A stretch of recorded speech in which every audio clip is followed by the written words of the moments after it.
Capítulo 18. A noite de luta. Se bem que Jacó houvesse saído de Padã-Arã em obediência à instrução divina, não foi sem muitos pressentimentos que repassou a estrada que havia palmilhado como fugitivo 20 anos antes. Seu pecado por ter enganado seu pai estava sempre diante dele. Sabia que seu longo exílio era o resultado direto daquele pecado, e ponderava nessas coisas dia e noite, tornando muito triste a sua jornada às exprobrações de uma consciência acusadora. Ao aparecerem as colinas de sua terra natal diante dele, à distância, o coração do patriarca moveu-se profundamente. Todo o passado surgiu vividamente diante dele. Com a lembrança de seu pecado, veio também o pensamento do pavor de Deus para com ele, e as promessas de auxílio e guia divinos. Aproximando-se mais do fim de sua viagem, a lembrança de Esaú trouxe muitos presságios perturbadores. Depois da fuga de Jacó, Esaú considerou-se como o único herdeiro das posses de seu pai.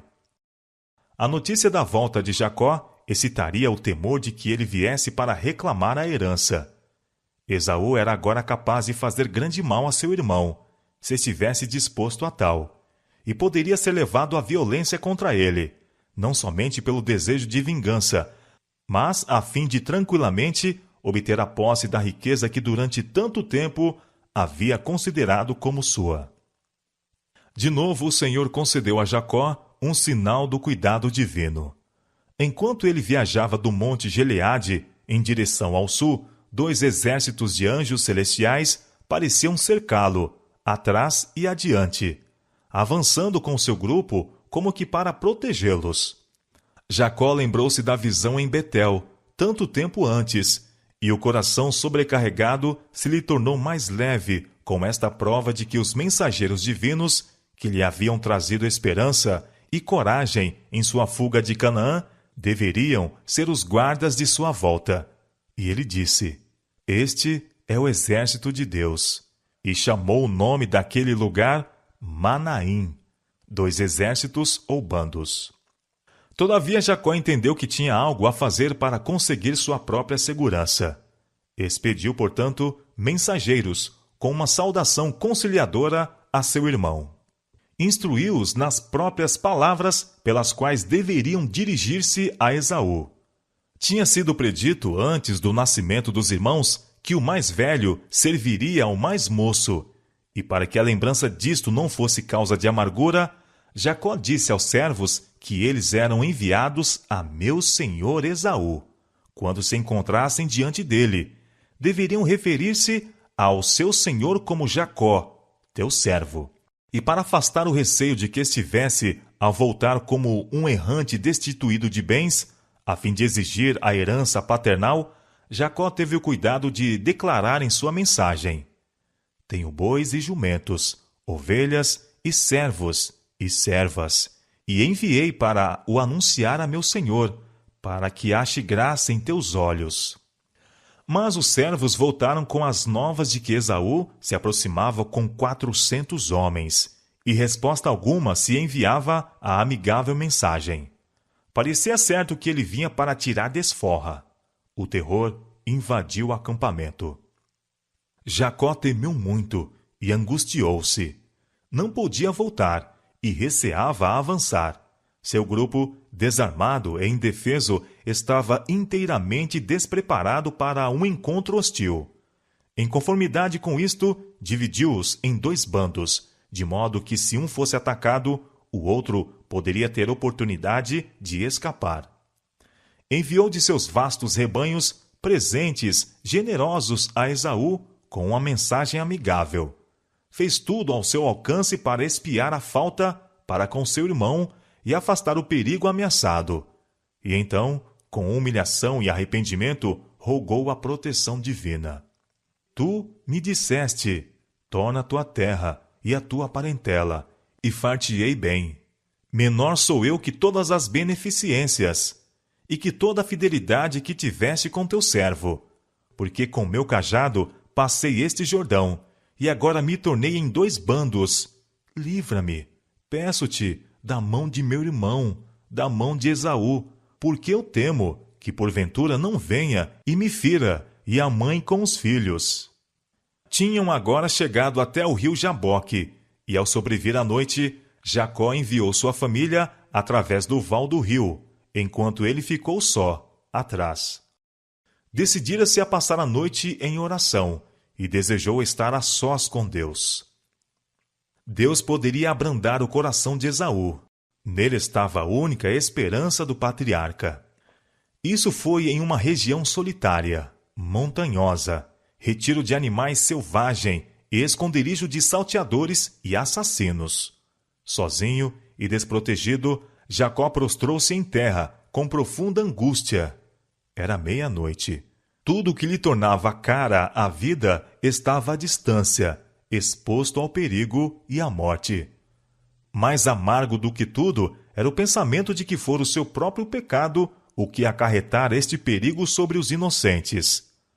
Com ansiosos clamores e lágrimas, fez sua oração perante Deus. Subitamente uma mão forte foi posta sobre ele. Julgou que um inimigo estivesse a procurar sua vida, e esforçou-se por desvencilhar-se dos punhos do assaltante. Nas trevas, os dois lutaram pelo predomínio. Nenhuma palavra se falou, porém Jacó empregou toda a força, e não afrouxou seus esforços nem por um momento. Enquanto estava assim a batalhar, em defesa de sua vida, a intuição de sua falta lhe oprimia a alma. Seus pecados levantavam-se diante dele para o separarem de Deus. Mas, em sua terrível situação, lembrou-se das promessas de Deus, e de todo o coração se lhe externou em petições pela sua misericórdia. A luta continuou até perto do romper do dia, quando o estranho colocou o dedo à coxa de Jacó, e este ficou manco instantaneamente. O patriarca discerniu então o caráter de seu antagonista. Soube que estivera em conflito com um mensageiro celestial, e por isto foi que seu esforço, quase sobre-humano, não ganhara a vitória. Era Cristo, o anjo do concerto, que se havia revelado a Jacó. O patriarca estava agora inválido e sofria a mais cruciante dor, mas não o quis largar. Todo arrependido e quebrantado, apegou-se ao anjo, chorou e lhe suplicou, invocando uma bênção. Tinha de ter a certeza de que seu pecado estava perdoado. A dor física não era suficiente para lhe desviar o espírito desse objetivo. Sua decisão se tornou mais forte, sua fé mais fervorosa e perseverante, até mesmo ao fim. O anjo experimentou livrar-se. Insistiu, deixa-me ir, porque já a alva subiu. Mas Jacó respondeu, não te deixarei ir, se não me abençoares. Tivesse sido uma confiança vangloriosa e presumida, e Jacó teria sido instantaneamente destruído. Mas sua confiança era daquele que confessa sua própria indignidade, e contudo confia na fidelidade de um Deus que guarda o concerto. Jacó lutou com o anjo e prevaleceu. Oséias capítulo 12, verso 4. Pela humilhação, arrependimento e entrega de si mesmo, este pecaminoso e falível mortal prevaleceu com a majestade do céu. Firmara suas mãos trêmulas nas promessas de Deus, e o coração do amor infinito não podia desviar o rogo do pecador. O erro que determinara o pecado de Jacó, ao obter pela fraude a primogenitura, achava-se agora apresentado claramente diante dele. Não havia confiado nas promessas de Deus, mas procurara, pelos seus próprios esforços, efetuar aquilo que Deus teria cumprido no tempo e modo que lhe aprovessem. Como prova de que fora perdoado, seu nome foi mudado de um nome que lembrava seu pecado para outro que comemorava sua vitória. Não se chamará mais o teu nome Jacó, disse o anjo, mas Israel, pois como príncipe lutaste com Deus e com os homens, e prevaleceste. Gênesis capítulo 32, verso 28. Jacó tinha recebido a bênção que sua alma havia anelado. Seu pecado como suplantador e enganador foi perdoado. Era passada a crise de sua vida. A dúvida, a perplexidade e o remorso lhe tinham amargurado a existência, mas agora tudo estava transformado, e doce era a paz de reconciliação com Deus. Jacó não mais receava encontrar seu irmão. Deus, que lhe perdoara o pecado, poderia mover o coração de Esaú também para aceitar sua humilhação e arrependimento. Enquanto Jacó estava a lutar com o anjo, outro mensageiro celeste foi enviado a Esaú. Em sonho, viu Esaú seu irmão, que durante 20 anos fora um exilado da casa de seu pai. Testemunhou-lhe a dor ao encontrar morta a mãe. Viu rodeado pelos exércitos de Deus. Este sonho foi relatado por Esaú aos seus soldados, com a ordem de não fazerem mal a Jacó, pois o Deus de seu pai estava com ele. Os dois grupos finalmente se aproximaram um do outro, conduzindo o chefe do deserto seus homens de guerra e estando Jacó com suas esposas e filhos, acompanhados dos pastores e servos, e seguidos de longas fileiras de rebanhos e gado. Apoiado em seu cajado, o patriarca saiu para a frente, a fim de encontrar-se com um grupo de soldados. Estava pálido e inutilizado em consequência de seu recente conflito, e andava vagarosa e penosamente, parando a cada passo. Mas tinha o rosto iluminado por alegria e paz. À vista daquele sofredor coxo, Esaú correu-lhe ao encontro e abraçou-o, e lançou-se sobre o seu pescoço e beijou-o, e choraram. Gênesis capítulo 33, verso 4. Ao olharem para esta cena, mesmo os rudes soldados de Esaú ficaram tocados. Não obstante haver-lhes ele contado seu sonho, não podiam ver a razão da mudança que sobreviera a seu capitão. Posto que vissem a enfermidade do patriarca, mal imaginavam que esta sua fraqueza se tornara sua força. Em sua noite de angústia, ao lado do Jaboque, quando a destruição parecia estar precisamente diante dele, ensinara-se a Jacó quão vão é o auxílio do homem. Quão destituída de fundamento é toda a confiança na força humana. Viu que seu único auxílio devia vir daquele contra quem tão ofensivamente pecara.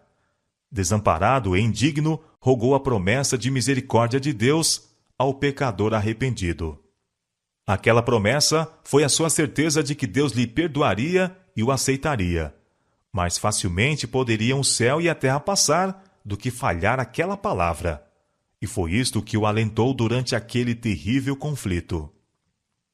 A experiência de Jacó, durante aquela noite de luta e angústia, representa a prova pela qual o povo de Deus deverá passar precisamente antes da segunda vinda de Cristo.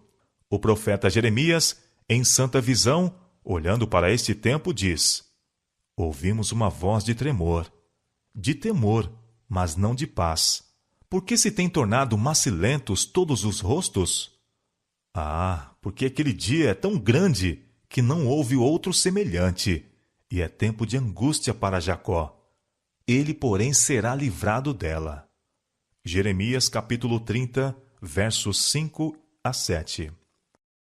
Quando Cristo cessar a sua obra como mediador em prol do homem, então começará este tempo de angústia. Ter-se-á então decidido o caso de toda a alma, e não haverá sangue expiatório para purificar do pecado. Ao deixar Jesus, sua posição como intercessor do homem junto a Deus, faz-se o solene anúncio: quem é injusto, faça injustiça ainda, e quem está sujo, suje-se ainda, e quem é justo, faça justiça ainda, e quem é santo, seja santificado ainda.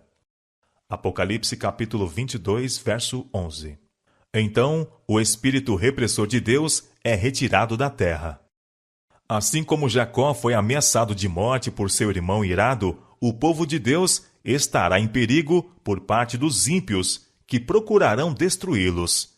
E assim como o patriarca lutou toda a noite para conseguir livramento da mão de Esaú, clamarão justos a Deus dia e noite, por livramento dos inimigos que o cercam. Satanás acusara Jacó diante dos anjos de Deus, pretendendo o direito de destruí-lo por causa de seu pecado. levara Esaú a marchar contra ele, e durante a longa noite de luta do patriarca, Satanás esforçou-se por impor-lhe a intuição de sua culpa, a fim de o desanimar e romper o seu apego com Deus. Quando, em sua angústia, Jacó lançou mão do anjo e com lágrimas suplicou, o mensageiro celeste, a fim de provar-lhe a fé, lembrou-o também de seu pecado e esforçou por escapar dele. Mas Jacó não quis demover-se. Aprendera que Deus é misericordioso e lançou-se à sua misericórdia. Fez referência ao arrependimento de seu pecado e implorou livramento. Ao rever a sua vida, foi impelido quase ao desespero, mas segurou firmemente o anjo e, com brados ardorosos, aflitivos, insistiu em sua petição, até que prevaleceu. Tal será a experiência do povo de Deus em sua luta final com os poderes do mal. Deus lhes provará a fé, a perseverança, a confiança em seu poder para os livrar. Satanás esforçar-se-á por aterrorizá-los com o pensamento de que seus casos são sem esperança, que seus pecados foram demasiado grandes para receberem perdão. Terão uma intuição profunda de seus malogros, e ao reverem a vida, sossobrar-lhes-ão as esperanças. Lembrando-se, porém, da grandeza da misericórdia de Deus e de seu próprio arrependimento sincero, alegarão suas promessas, feitas por meio de Cristo aos pecadores desamparados e arrependidos. Sua fé não faltará por não serem suas orações respondidas imediatamente. Apoderar-se-ão da força de Deus, assim como Jacó lançou mão do anjo, e a expressão de sua mente será: não te deixarei ir, se me não abençoares. Se Jacó não se houvesse arrependido previamente do pecado de obter a primogenitura pela fraude, Deus não poderia ter ouvido sua oração e misericordiosamente preservado sua vida. Assim, no tempo de angústia, se o povo de Deus houvesse de ter pecados não confessados para aparecerem diante deles, enquanto torturados pelo temor e angústia, abater-se-iam.